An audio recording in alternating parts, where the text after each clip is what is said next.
চেষ্টা করব আমাদের লকট গাছ, আমরা লকট বলি এগুলো। দেখেন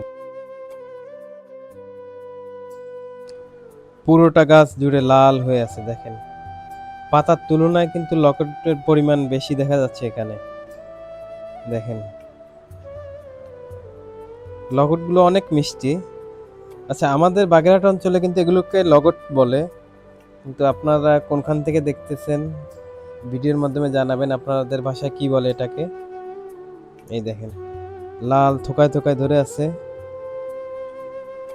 দেখলেই প্রাণ জুড়িয়ে যায়। এই আর এক থোকা দেখেন কত সুন্দর লাল। প্রতিটা থোকায় থোকায় দেখেন 5টা 7টা 4টা 10টা এরকম।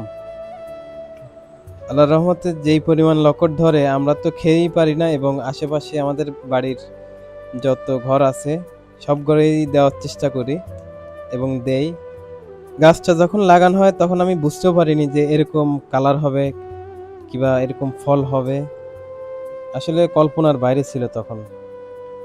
তো গাছে প্রত্যেকবার প্রতি বছরে না হলেও 3 থেকে 4 বার ফলে।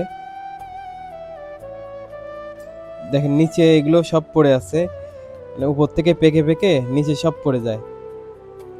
তো বাড়িতে তো এরকম খাওয়ার মানুষ নাই। দেখেন এই আর এক থোকা কত সুন্দর লাগতেছে, মানে দেখলেই শান্তি।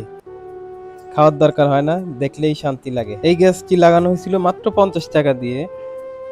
দেখেন আজকে আল্লাহর রহমতে যেই পরিমাণ ফল ধরছে। দেখেন এই থোকাটা কত সুন্দর লাগতেছে। হালকা বৃষ্টি পড়ছে, তো বৃষ্টির ভিতর এখানে আর এক থোকা দেখেন মাশাআল্লাহ এত পরিমাণ ধরেছে যে ভারী সামলাইতে পারতেছে না, নিচে পড়ে যায় এখান থেকে। অনেক ধরেছে এই থোকায়। সব থেকে